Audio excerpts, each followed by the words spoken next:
around climate change and the just transition to a low carbon economy have become the burning issues of the century, as people are slowly realizing that climate inaction and environmental degradation pose a threat to human lives.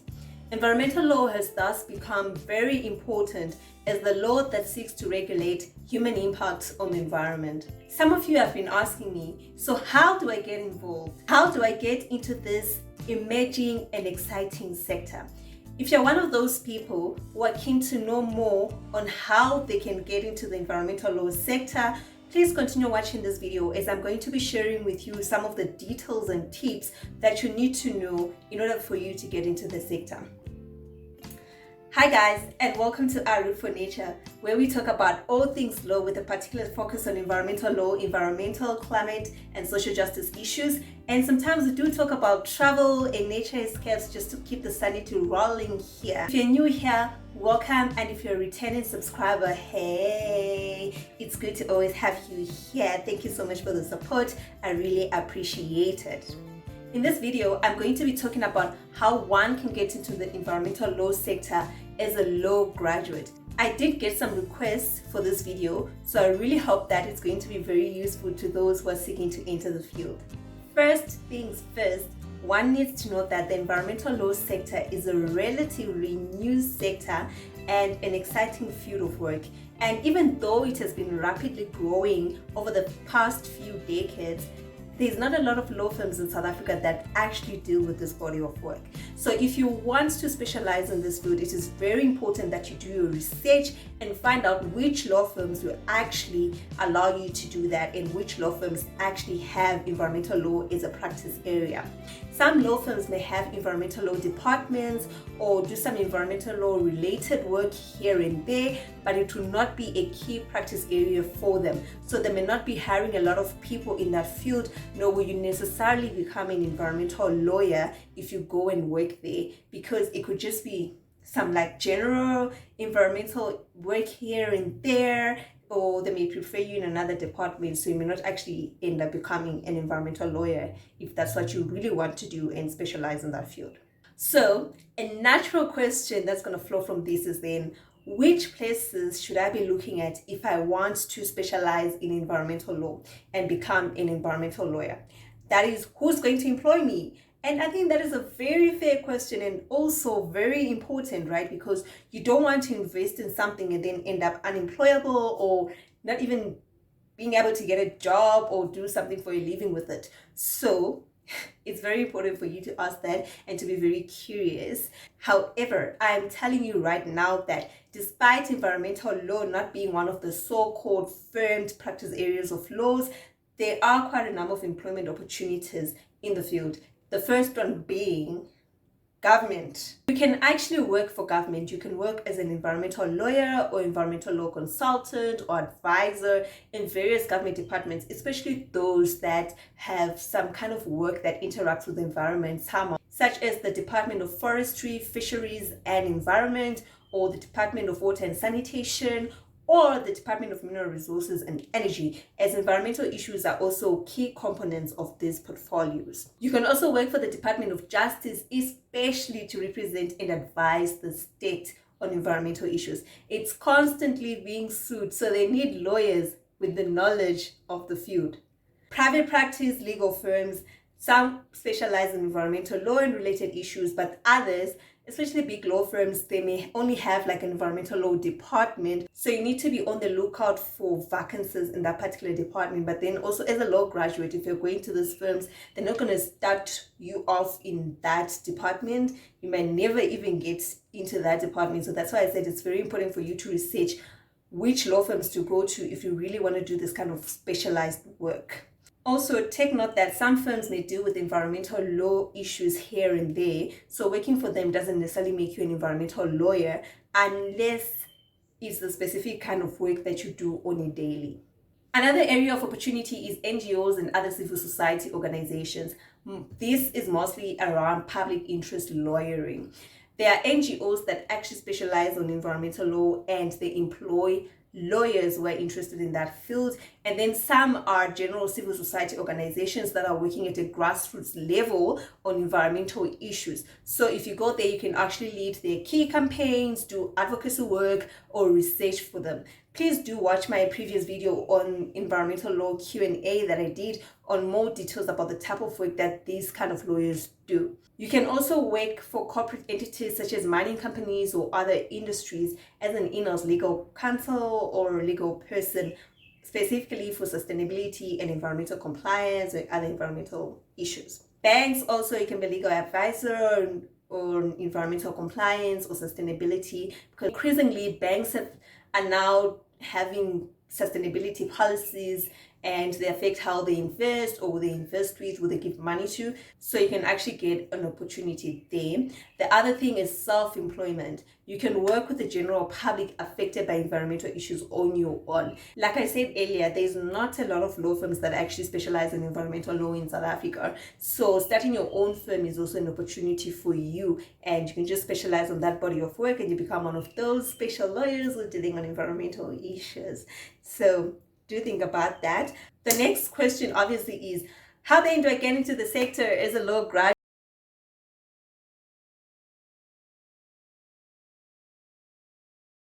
Well, the answer is each sector is different, but there are common general factors. And when I say each sector is different, I mean that there's a difference between what you need to do if you want to get into public interest lawyering or if you want to get into corporate law and practice as an environmental lawyer. However, there's some things that are common that you find. For example, you just need your law degree. And by the way, your law degree on its own is sufficient for you to practice as an environmental lawyer. However, there are certain things that always put you at an advantage, because also, like I say, not a lot of law firms are actually working in this field, and then there's now like an increased awareness of the field, so quite a number of people are trying to get into the field. So you need to make yourself competitive, you need to distinguish yourself from others. So what I normally advise students, especially those who are still doing their LLB degree, is please choose the environmental law elective in your final year. I know like quite a number of universities, they offer it in final year. I don't know others, and I also know that some other universities don't have it. But if you're at an institution that actually has environmental law, I strongly advise you to choose it as an elective, because it's going to introduce you to the issues in the sector and make you aware of what's happening, the kind of things you need to be on the lookout for, and it gives you an advantage over other people who actually have no idea of what's happening in the sector or what are the issues, and what type of work do people in the sector actually do. So I strongly advise you to take the environmental law module. The other thing is studying towards a master's in environmenal law or extractives or natural resources law or climate change. That is, any master's that is linked to environmental issues is an added advantage for you. Like I said earlier, not a lot of law firms specialize in this. So you need to distinguish yourself, ensure that you're some kind of expert in the field. So a master's is going to do just that for you. Also, environmentally related issues can be very complex. So a master's will actually help you navigate through some of those issues and teach you how to think critically in preparation for the practical work ahead. So if you can do a master's degree, please do your master's in environmental law. It also works to your advantage. The other general thing is to just try to apply to law firms that do this kind of work. So if you watched my previous video on my legal journey, you'd have seen that I did spend quite a lot of time trying to apply to law firms that actually don't have environmental law as a practice area, or if they do, it's just a department and they won't really put you there as a CA, or if they do, it's just for like seasonal and you won't necessarily be retained in there. So I did try a lot to do that, and my advice to you is don't be like that. Try to figure out which law firms you can actually go to, which law firms do this kind of work, and apply there. Because some firms may have it, but like I said, sometimes it's here and there, sometimes it's just a department and they just need 2 people, so you end up not actually working there. So please do your research and apply in the right places. Otherwise you're going to struggle like I did. Okay, you're going to struggle.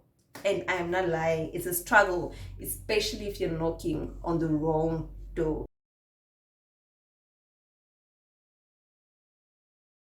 On this note, I'm going to share with you some tips on how to get into the public interest law sector as an environmental lawyer. This is the kind of work that I do on a daily, so I do have some first-hand experience on how you can actually get in. And besides, this is where the fun of environmental law is. You can't debate with me on this. That's where the real fun is, okay? General tips. Number one, you need to have a general and genuine interest in human rights. This can save you right even if you never studied environmental law back in university, because ultimately the protection of environment is a human rights issue. So a passion in human rights and human rights law can work to your advantage. You need to demonstrate this. So whether you studied environmental law back in university or you never studied it, you just need to have this general interest in human rights law, because ultimately everything is rooted in human rights. So just having that interest, just having that passion can also work to your advantage. The other thing is you need to be very passionate about environment and environmental justice issues. That is, you need to demonstrate this, and this is where background in environmental law can actually assist you, because you're now aware of the issues, so you can actually articulate them and talk about them, have a conversation about them. However, you can demonstrate this through personal experiences with certain environmental issues or things that you've observed in society that are linked to the environment. So like I said earlier, maybe you have an interest in human rights law and actually didn't do environmental law, but you know about some environmental law issues that are going on, or like general environmental issues that are going on in society. You can actually speak to that to demonstrate that you're actually invested, you know what's going on in the sector, and you know you have an interest, you want to get in, you want to come and help, and you know, be the change we all want to see. As a side note, for those of you who don't know, environmental justice is about bringing about equal benefit of environmental goods and services to all people. Currently, South Africa is a very environmentally unjust society where there's an unequal benefit of natural resources, with the poor often bearing the brunt. For example, the Mpumalanga Highveld is well known for coal extraction and the burning of coal for power generation. However, people living in the Highveld do not benefit from either the extraction of coal, nor do most of them even have electricity, and yet everything is being extracted and generated in their communities. The people who benefit are those who live in the metros and towns, and those in the Highveld are left to deal with poor air quality, water pollution, and other health problems. This is an environmental justice. So these are the kind of issues you need to be aware of. These are the kind of issues you need to be passionate about. You need to have an opinion on them and actually have a genuine interest in bringing about positive change to such injustices. Another side note, something I'm just going to have to say here, is that take note that NGOs and civil society organizations can spot a liar. They can tell the difference between someone who is genuinely interested in their work and someone who's just looking for a job and have zero interest. And sometimes you actually let this out in your motivational letter, or maybe in your CV, or if they call you for an interview and the kind of things you're talking about, they can actually spot that, nah, this person just wants a job. They're not really interested in this kind of work. You need to demonstrate that you have an interest in human rights, you have an interest in social justice issues, and you have an interest and are very passionate about environment and environmental justice issues, because they can really spot a liar. And I think this applies to any other place really. And going back to my video on my legal journey, you would have seen how I thought corporate was the way, simply because there's some environmental law departments, but then I actually struggled to get a job in corporate because my interests were more rooted in human rights and environmental justice issues, and not really corporate, and they could easily spot that. So any other place, they can really spot if you're lying or if you're not genuinely interested in something. So make sure that when you're applying, you actually are interested in what you're applying for. Another thing is you need to know the kind of work that firms in this sector do before you apply, and use that to your advantage. Knowledge of the sector is very important. Don't just apply to things that you don't even know what they are about.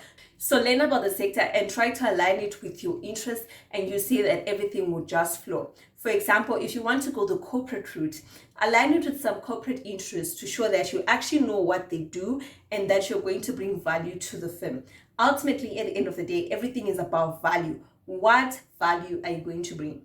The other thing is you need to look for firms that do the kind of work you're interested in and follow them. Learn them, know them.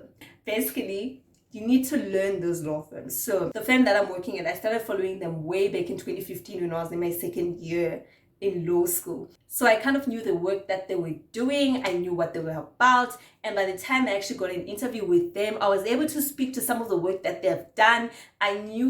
I studied them, so I even knew active cases that they had, cases that they won, cases they were appealing, cases they were reviewing. I knew all of those things because I learned them, I knew them, I followed them. So it was very easy for me, even when I was applying, to say, this is why I'm applying to you guys. These are my interests. This is what I'm passionate about. And I know that you guys do A, B, C, and D. This is why I want to come here. So you need to learn them, know them. Don't just be blind. Don't just apply without knowing where you're applying to or the kind of work they do, because maybe they don't even do that. I know I applied to places that don't even do the kind of things that I wanted to do, but I was busy applying. But even then, I still got interviews because I was still able to sort of like figure out, oh, this is a corporate law firm. They have this kind of interest. How are my interests aligned to their interests? In as much as I want to do environmental law, what else do I want to do that's corporate related? And I still got interviews because of that. However, obviously, what I was deeply passionate about always came out and it never worked. But my point is, you need to know the kind of work that they're, especially if you actually manage to get an interview. You need to speak about their work. You need to speak about your passions and how it aligns with what they actually do and the value that you're going to bring. Because obviously they'll be doing amazing work out there, and they also want someone who's going to add to that amazing body of work. So you also need to talk about your value. What value are you going to bring to the table? That is very important. Another thing that I've seen also that worked for quite a number of people is experience in the civil society sector. It always works as an added advantage to quite a number of people. So do voluntary work, apply for internships or job shadowing opportunities at different environmental organizations, whether it's an environmental law firm or another civil society organization that's working with communities, or whatever work they're doing in the environmental law sector. Just having that experience can work to your advantage sometimes. Firstly, it reflects well on your CV, especially if you want to get into NGOs. Sometimes the mere fact that you once worked at another NGO can work well in your favor because they assume you have experience in the sector and you know what NGOs are all about. It doesn't have to be a law firm, you see. Like I said, you can even go to grassroots organizations or community organizations. Environmental law, especially in the civil society sector, is one area of law where you really need to show that it's your thing and it's the kind of work that you want to do. So previous experience in other NGO organizations is an added advantage. Like I've seen it working as an advantage to quite a number of people. Ultimately, when it comes to getting into the environmental law sector, whether you're working for a civil society or government or corporate, everything should be about environmental protection and achieving sustainable development. That should be your mantra. These issues can be quite complex, especially the balancing act of determining what is sustainable. You need to be someone who's willing to go through the motions and someone who's ready to do what is right and just and equitable. Thank you guys for watching this video. I hope you enjoyed it and that it has been useful, especially to those who want to get into the environmental law sector. If you have any further questions that you would like me to answer, feel free to write them in the comments section. I will look at them and see how best I can answer them for you. And if you haven't watched it yet, please do go and watch my other video on my channel on why I became an environmental lawyer and the environmental law Q&A that I did for more information on environmental law and perhaps why you should do it. Once again, thank you very much for watching and for your continued support, and please don't forget to subscribe to my channel for more videos.